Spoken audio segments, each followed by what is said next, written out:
안녕하세요. 재능 라디오 DJ를 맡은 이 목사입니다.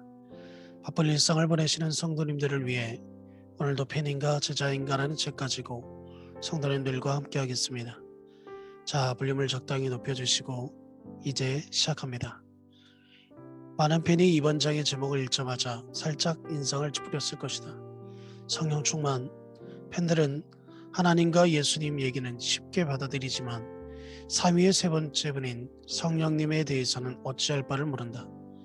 문득 우리 처갓집 식구들이 생각난다. 나는 킨자스의 작은 시골 마을에서 자란 소녀와 결혼했다. 아내는 지저분한 도로로 몇 킬로미터나 들어간 시골 중의 시골 농장에서 자랐고 고등학교 때는 돼지를 키우는 트랙터를 몰았다. 처갓집 식구들은 나를 편하게 해주려고 애쓰지만 갈 때마다 이방인이 된 기분이 든 건 어쩔 수 없다. 성령으로 충만해야 예수님을 따를 수 있다. 추수감사절이 되면 처갓집 식구들은 다들 만찬 뒤에 사냥을 나서기 위해 사슴 오줌을 뿌린 위장복을 입고 나타난다. 오직 나만 말쑥한 옷을 입은 채로 식탁에 다소곳이 앉아있다. 뒤에서 내 옷차림을 보고 계집애 옷이라고 쑥덕거리는 소리가 들린다. 내가 조용히 음식물을 씹는 동안 남자들은 돌아가며 사슴 사냥에 관한 무용을 자랑한다. 점심 식사 후 30분쯤 지나 집안을 둘러보면 성인 남자는 나밖에 없다. 주방으로 가서 파이를 만드는 여자들에게 물어본다. 남자들은 다 어디로 갔어요? 그러면 장모님이 대답한다. 남자들은 전부 밖에 나갔지. 다 나간 건 아닌데 나만 빼고 다른 남자들은 다 사륜차를 타고 사슴 사냥을 나간다. 아무도 나에게 같이 가자고 권하지 않는다. 처갓집 남자들이 나를 무시하는 건 아니다. 아니, 다들 나를 좋아한다. 단지 나를 어찌 대해야 할지 모를 뿐이다. 성령에 대한 팬의 태도가 이와 같다. 하지만 명심해야 한다. 성령으로 충만하지 않으면 결코 예수님의 제자가 될 수 없다. 성령의 능력 없이 예수님을 따르려고 하면 오래 지나지 않아 증상이 나타난다. 그 증상은 바로 짜증과 분노다. 원하는 행동은 하지 못하고 원치 않은 행동만 하게 되니 화가 날 수밖에 없다. 이번만큼은 다를 거야. 입술을 깨물며 남들 앞에서 약속해보지만 이번에도 역시 작심삼일이다. 한밤중에 깨어 주먹을 불끈 쥐고 다짐을 한다. 다시는 안 해. 다시는 이성을 잃지 않겠어. 다시는 그 지저분한 웹사이트를 방문하지 않겠어. 다시는 술을 입에 대지 않겠어.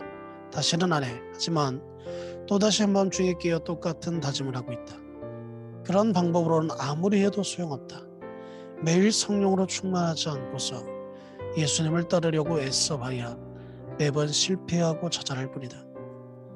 얼마 전 아내와 내 아이를 데리고 히스파니올라 섬으로 한 달간 선교여행을 갔다가 애틀란타 공항으로 돌아왔다. 비행기가 착륙하자 각자 짐을 챙겨 기나긴 행군을 시작했다. 여행을 할 때면 보통은 나 혼자 5-6개의 짐을 맨다. 그날도 나는 짐 한 무더기를 대롱대롱 맨 채로 걸어갔다. 짐들 위로 내 머리만 쏙 나왔으니 얼핏 보면 짐꾸러기가 저절로 걸어가는 것처럼 보였다. 코너를 놓자 약 100m쯤 되는 복도가 나타났다. 거기서 아내와 아이들은 모두 무빙워크를 탔다. 하지만 나는 짐을 넓게 메고 있어서 무빙워크 위에 올려놓고 편안한 표정으로 나를 쳐다봤다. 반면에 내 몸에는 땀이 비 오르듯 흘러내렸다. 나는 가족들과 보조를 맞추려고 했었다. 그리하여 천신만고 끝에 무빙워크가 끝나는 지점에 거의 동시에 도착했다. 하지만 컨디션은 전혀 달랐다. 나는 완전히 지쳤고 짜증난 상태였지만 아내와 아이들은 얼마든지 더 갈 힘이 남아있었다. 이것이 자기 힘으로 걷는 사람과 성령의 무빙워크를 타는 사람의 극명한 차이다. 팬은 성령의 역할을 넘본다. 하지만 스스로 하나님이 되려고 해봐야 제풀에 지칠 뿐이다. 성령의 능력으로 충만하지 않고서 예수님을 따르려고 하면 인생의 무게에 무릎을 꿇고 만다. 얼핏 보면 그리스도를 따르는 것 같지만 반드시 문제가 발생하며 자기 힘으로는 결코 그 문제를 극복할 수 없다. 그리스도를 따르려고 풍랑 속에서도 그분께 꼭 붙어있지 않으면 실망스러운 일이 자꾸만 꼬이기 마련이다. 제자는 성령의 능력 없이는 인생의 난관을 헤쳐나갈 수 없는 사실을 깨달은 자다. 성령이 임하시면 권능을 받고, 복음서를 보면 예수님은 그분과의 관계를 명확히 하라는 요구를 자주 하셨다. 그분은 팬과 제자를 철저히 구분하셨다. 12제자에게 결정적인 순간은 예수님이 그분의 나라를 땅끝까지 확장하라는 명령을 끝으로 승천하면서 찾아왔다. 그들이 계속해서 팬으로 남아 있었다면 두 개의 길 중에 하나를 걸었을 것이다. 첫 번째 길은 옛사람으로 돌아가는 것이다. 주가 끝났으니 집으로 돌아가자. 두 번째 길은 예수님이 주신 임무를 수행하되 자기 힘과 노력으로 하다가 무참한 실패를 맛보고 역사의 뒤안길로 조용히 사라지는 것이다. 하지만 사도행전 1장을 보면 예수님은 승천하기 직전에 제자들에게 다음과 같은 말씀을 하셨다. 오직 성령이 너희에게 임하시면 너희는 권능을 받고 예루살렘과 온 유대와 사마리아 땅끝까지 이르러 내 증인이 되리라 하시니라. 이 말씀을 마치시고 그들이 보는데 올려져 갔으니 구름이 그를 가리어 보이지 않게 하더라. 제자들은 깊은 한숨을 내쉬었을 게 분명하다. 예수님이 이 땅에서 직접 이끄실 때는 그분을 따르기는 그나마 쉬웠다. 그분을 볼 수도 있고 그분과 이야기를 나눌 수도 있었다. 풍랑이 와도 그분이 한마디로 잠잠하게 하셨다. 배가 고프면 그분이 음식을 주셨다. 혼란스러울 때는 그분이 이해하게 도와주셨다. 하지만 이제 그분이 구름 속으로 자체를 감췄으니 앞으로는 어떻게 그분을 따르란 말인가. 이제 어떻게 해야 할지 막막하기만 했다. 돈도 없고 배울 것도 없는 그들이었다. 이렇게 할 전략도 없었다. 특별한 힘이 있는 것도 아니었다. 정치적 영향력은 전무했다. 이끄는 분도 없는데 어떻게 따르는가. 그래서 예수님은 성령이 너희에게 임하시면 너희가 권능을 받고라고 말씀해 주셨다.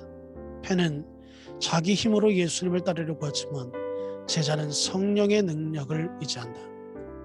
복음서에서 예수님을 따르는 제자들의 이야기를 읽을 때면 부러울 때가 많다. 예수님의 따뜻한 손을 실제로 따라가면 얼마나 좋을까. 반면에 성령에 대해서 우리는 삼위일체 2군팀 정도로만을 생각하는 경향이 있다. 하지만 예수님은 성령을 그렇게 묘사하시지 않았다. 요한복음 16장에는 예수님의 세포되어 십자가에 달리기 전 제자들과 나누었던 마지막 대화 중 하나가 기록되어 있다. 예수님은 제자들에게 그분의 죽음에 대한 마음의 준비를 하라고 하시지만 제자들은 그것을 받아들이지 못한다. 리더요 선생이요 친구이신 분을 잃는다는 것은 상상조차 할 수 없다. 세상이 무너지기 전에는 그런 일이 있을 수 없다. 하지만 예수님은 다음과 같이 말씀하신다. 그러나 내가 너희에게 실상을 말하노니 내가 떠나가는 것이 너희에게 유익이라. 내가 떠나가지 아니하면 보혜사가 너희에게로 오시지 아니할 것이요 가면 내가 그를 너희에게로 보내리니. 무슨 말씀인지 감이 잡혔는가? 육신을 입은 하나님이신 예수님은 자신이 떠나는 것이 오히려 좋다고 말씀하신다. 자신이 떠나야 성령이 오신단다. 더 좋단다. 왜 그리 말씀하셨을까? 신학교 다닐 때 하나님이 인간과 함께 계신다는 내용의 성경 구절을 공부한 적이 있었다. 아브라함과 함께 계신 하나님, 함께 계시는 하나님에 관한 내용은 대부분 구약에 쏠려 있었고 신약에는 거의 없었다. 이유가 뭘까? 궁금해진 나는 조사를 하다가 흥미로운 사실 하나를 발견했다.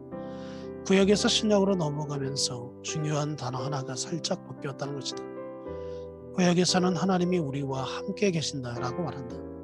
그렇다면 예수님이 내가 떠나는 것이 더 좋다라고 말씀하신 이유가 설명이 된다. 하나님이 우리와 함께 계신다는 것도 좋지만 그분이 우리 안에 계신다는 것이 더 좋다. 예수님은 제자들과 함께 계시지만 성령은 제자들 안에 거하신다. 가끔 은근히 시샘 어린 말투로 구약의 위인들을 언급하는 말을 듣곤 한다. 표현은 천차만별이라도 요지는 다 똑같다. 하나님의 음성을 직접 듣고 그분의 위험 있는 걸음걸이를 보면 얼마나 좋을까. 성령 이야기 속에 사람들이 정말 부러워. 천국에 가자마자 다윗과 엘리야보스에게 하나님을 직접 경험하는 기분이 어땠냐고 물어봐야지. 하지만 나는 천국에서 오히려 정반대 상황이 벌어질 것 같다. 우리가 거인을 때려 눕히고 전쟁을 승리로 이끈 기분을 묻기도 전에 다윗이 먼저 물어볼 것이다. 말해봐요. 성령이 안에 거하면 느낌이 어땠어요? 정말로 당신이 약할 때 힘을 주시던가요? 천국에 가면 엘리야에게 묻고 싶은 게 많을 것이다. 하늘에서 불러 바알 선지자를 쓸어버리고 죽은 소녀를 되살릴 때 기분이 어땠나요? 그러면 엘리야가 이렇게 말하지 않을까? 아, 그 소녀는 결국 다시 죽었죠. 그건 그렇고 하나님 안에 거하는 느낌이 어땠나요?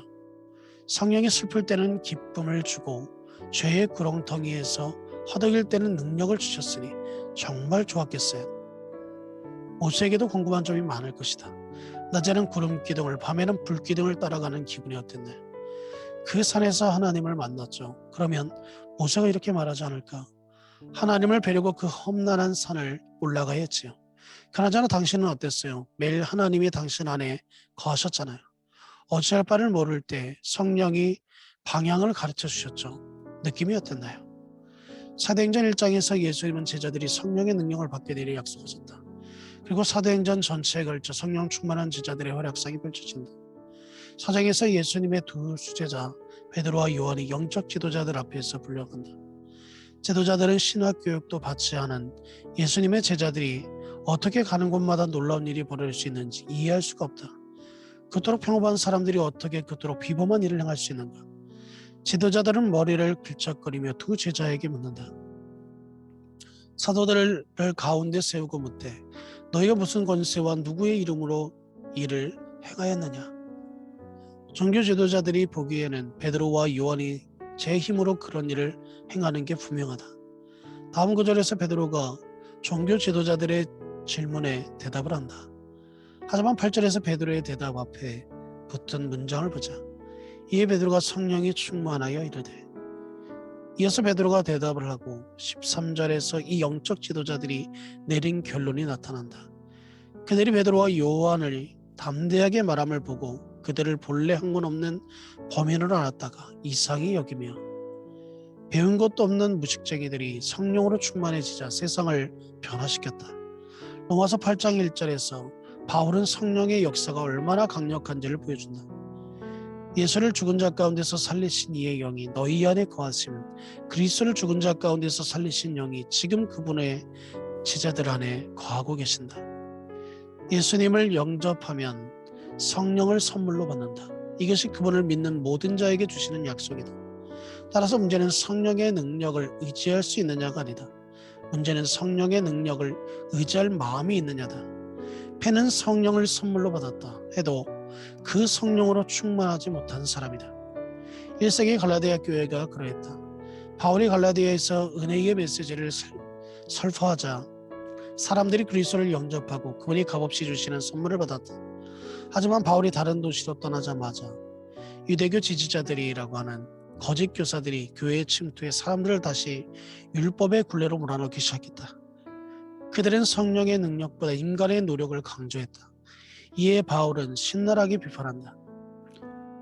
너희가 이같이 어리석으냐? 성령으로 시작하였다가 이제는 육체로 마치겠느냐? 자기 힘으로 신앙생활을 하려는 것이 더없이 멍청한 짓이란다. 그런데도 왜 사람은 자기 힘으로만 하려고 할까? 편하게 무빙워크를 타고 갈 수 있는데 왜 제 발로 걸으려 하는가? 이것으로 이 목사가 추천하고 대신 읽어주는 진흥라디오 11번째 시간을 마치겠습니다. 다음 시간까지 평안하시기를 주님의 이름으로 축복합니다. 감사합니다.